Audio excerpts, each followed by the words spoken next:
Bonjour et bienvenue pour notre Lectio Divina du mardi fin d'après-midi. Voilà, nous sommes rentrés dans cette semaine sainte qui nous guidera dimanche jusqu'à Pâques. Je vous propose aujourd'hui de faire cette Lectio Divina, cette lecture méditative sur l'évangile de Jean. Je suis au chapitre 13 et je prends à partir du verset 21.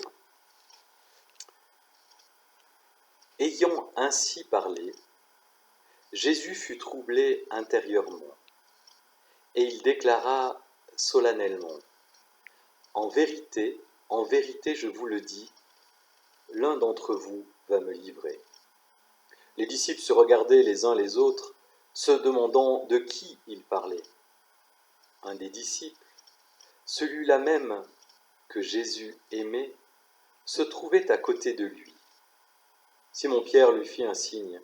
« Demande de qui il parle. » Se penchant alors vers la poitrine de Jésus, le disciple lui dit, « Seigneur, qui est-ce » Jésus répondit, « C'est celui à qui je donnerai la bouchée que je vais tremper. » Sur ce, Jésus prit la bouchée qu'il avait trempée et il la donna à Judas Iscariote, fils de Simon.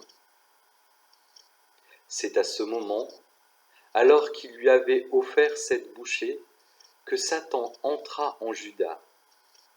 Jésus lui dit alors, « Ce que tu as à faire, fais-le vite. » Aucun de ceux qui se trouvaient là ne comprit pourquoi il avait dit cela. Comme Judas tenait la bourse, quelques-uns pensèrent que Jésus lui avait dit d'acheter ce qui était nécessaire pour la fête, ou encore de donner quelque chose aux pauvres. Quant à Judas, ayant pris la bouchée, il sortit immédiatement. Il faisait nuit.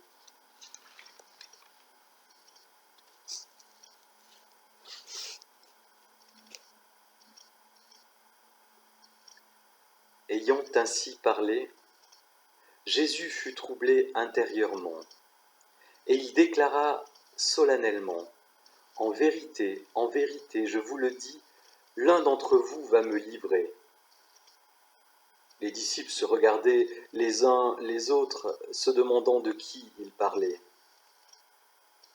Un des disciples, celui-là même que Jésus aimait, se trouvait à côté de lui.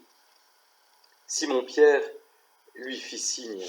« Demande de qui il parle. » Se penchant alors vers la poitrine de Jésus, le disciple lui dit, « Seigneur, qui est-ce » Jésus répondit, « C'est celui à qui je donnerai la bouchée que je vais tremper. » Sur ce, Jésus prit la bouchée qu'il avait trempée et il la donna à Judas Iscariote, fils de Simon. C'est à ce moment, alors qu'il lui avait offert cette bouchée, que Satan entra en Judas. Jésus lui dit alors, « Ce que tu as à faire, fais-le vite. » Aucun de ceux qui se trouvaient là ne comprirent pourquoi il avait dit cela.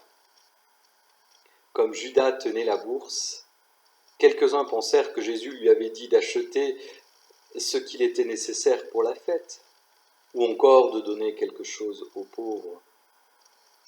Quant à Judas, ayant pris la bouchée, il sortit immédiatement. Il faisait nuit.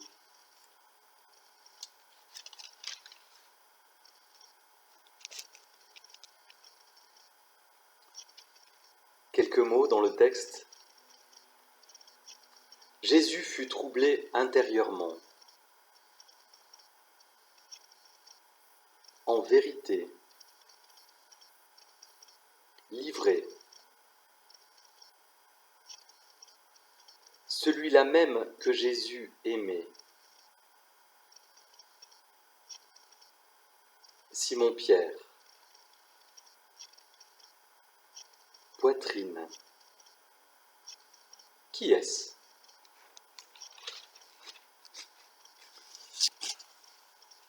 la bouchée.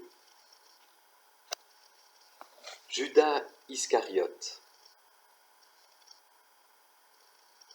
Fais-le vite.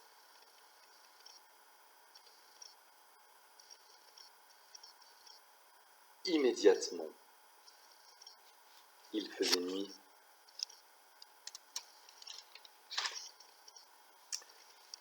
Nous sommes devant cette scène à quatre principaux protagonistes, entourés par cette foule de disciples qui regardent et qui s'étonnent des paroles de Jésus et qui s'étonnent de son attitude vis-à-vis de Judas et qui ne comprend pas ce qu'il a dit à Judas. Les quatre protagonistes sont Simon-Pierre qui reste ce chef, qui ordonne les ordres de parole et qui fait signe aux disciples bien-aimés de poser la question à Jésus. Ce disciple bien-aimé, un peu indéfini, celui que Jésus aimait, est le seul qui peut rejoindre Jésus. Alors il faut imaginer qu'ils étaient en train de manger, allongés sur leurs flancs, et que le mouvement de se baisser contre la poitrine de Jésus est assez naturel. Et c'est ce disciple bien-aimé qui va demander à Jésus de préciser ce qu'il entend par cette histoire de le livrer. Et il y a aussi Judas qui accepte d'être le traître, d'être celui qu'il va livrer. C'est généralement ce rôle qu'on confie à ceux qui ont peut-être les reins les plus solides et la capacité de le faire.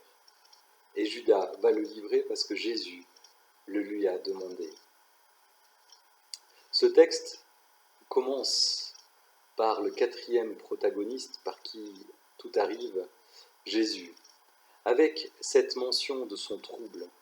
Jésus se trouble au moment d'annoncer qu'il va être livré. C'est peut-être de lui qu'on attendrait le moins cette défaillance, ce trouble. Et pourtant, c'est bien Jésus qui sait où il va, qui sait ce qu'il fait, qui au moment de mettre en action et en pratique ce qui est décidé par son Père pour lui, à ce moment de trouble.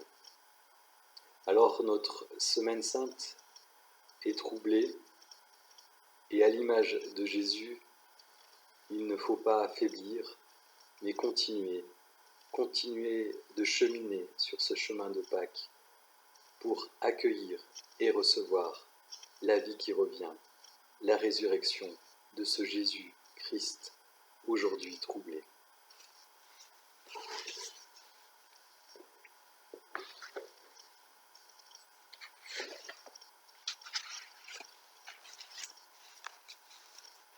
Et nous continuons notre lecture de ce livre Chant du silence avec ses méditations sur les psaumes. Aujourd'hui, j'ai choisi le psaume 42. Comme languit une biche après l'eau vive, ainsi languit mon âme vers toi, mon Dieu. Mon Dieu furtif, mon penchant de source, ma fête nocturne, j'ai soif de toi, jusqu'au fond de l'âme. Comme le faon vers le fleuve, le papillon vers la flamme, ainsi j'inspire à toi, lumière de lumière pour boire ta lumière. J'ai soif de toi, jusqu'au fond de l'âme. Comment te trouver dans les larmes du monde? Comment te croire encore lorsque la nuit de l'homme est ton linceul de sang? J'ai soif de toi, jusqu'au fond de l'âme. Tantôt repli, désert où tu t'absentes, tantôt recueil, verger où tu fleuris, toujours je t'adore. J'ai soif de toi, jusqu'au fond de l'âme. Tu es l'eau vive et le puits de mes silences. Tu es le souffle de mes mots et mon vibrant vertige, humble océan, esprit. J'ai soif de toi jusqu'au fond de l'âme. Tu es le roc où la vanité se brise, où tristesse s'abîme, toi sans figure, mon intime.